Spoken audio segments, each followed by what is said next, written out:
Today is Tuesday, October 20th. It is 9 a.m. about, and I'm about to begin my commodity-free challenge. For breakfast this morning, I am about to enjoy some delicious oatmeal.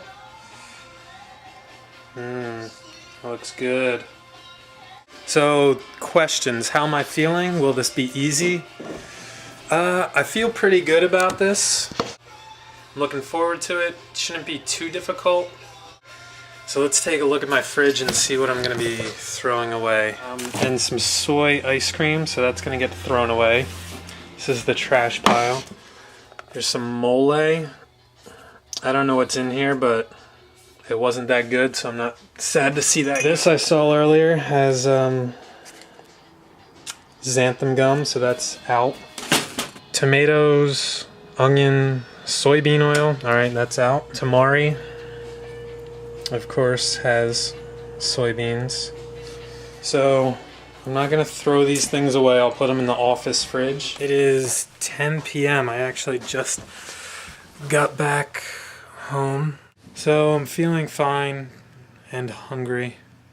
Eat some squash, some carrots, beer, tomatoes maybe.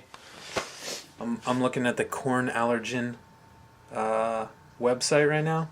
Things that I never would have considered potentially being from corn. Distilled white vinegar. I have that on my shelf. Vanilla extract. Pure vanilla. I don't know how that has corn, but okay. I just see salt. How is salt? How does that have corn? I looked at this website a couple years ago, and I feel like the list was a lot smaller than it is now. Yeah, there's got to be 100, maybe 120 items on this list. Honey. How is honey? How does honey have corn in it? There's no corn in my peanut butter. Oh, that's good hair. Third day. Coffee for breakfast this morning, so no corn in that.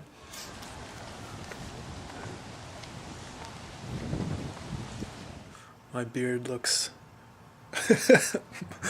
pretty intense. Hey there.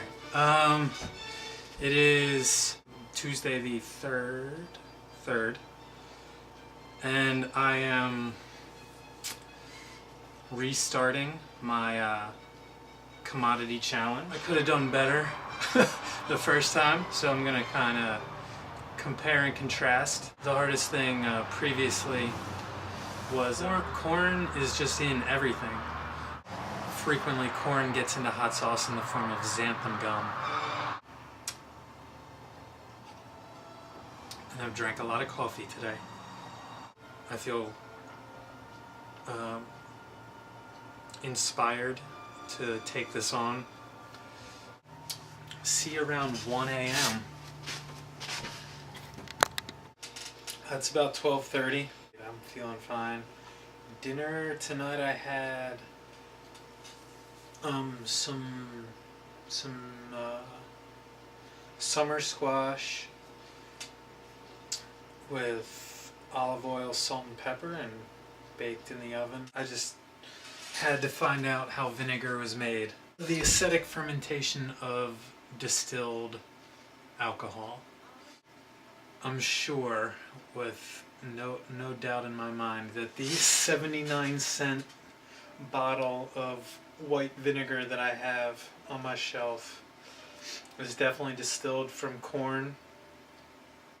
I like vinegar. I think it's about bedtime. Good morning. So, join me. First, pot water. Straight oats right here. We have peanut butter. And I have some pumpkin pie spice. Cinnamon, nutmeg, cardamom, raisins.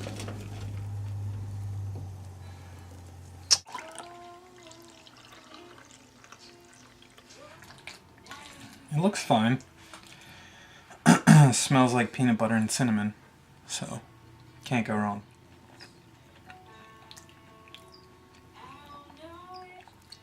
This isn't good. I can say very honestly that this is definitely a significant loss for me. I really enjoy my oatmeal in the morning. And it's just never going to be the same. I learned from my readings, Mindless Eating by Brian Wansink, that the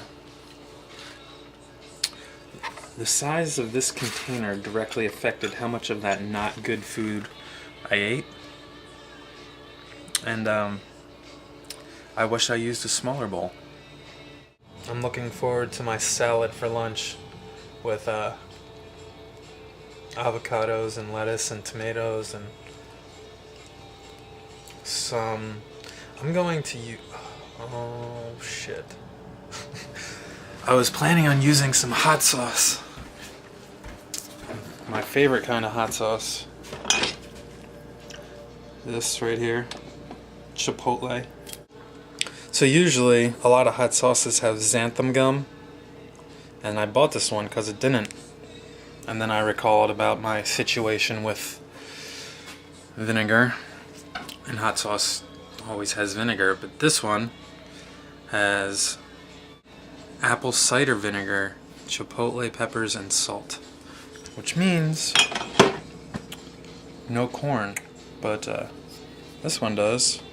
Just regular vinegar, so this one's gonna get trashed. And this one, peppers, vinegar, salt. Anything else? It's probably distilled white vinegar from motherfucker. See that? It says it. It says on there it's from corn. Fuck you, Annie. Bitch.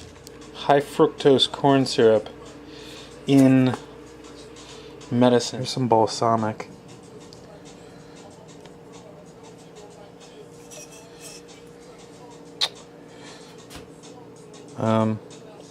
Wine vinegar. Caramel color, you fuckers. Caramel color, of course, is from corn. Bastards. Here's this fucking organic vinegar. It's made from organic corn. Look at all this. There's fucking... I did this like a week ago, and I didn't realize all those things had corn in them. I had to get rid of some good ingredients. So, I'm going to take them over to the office kitchen and let them eat the corn. It's Sunday evening, November 8th.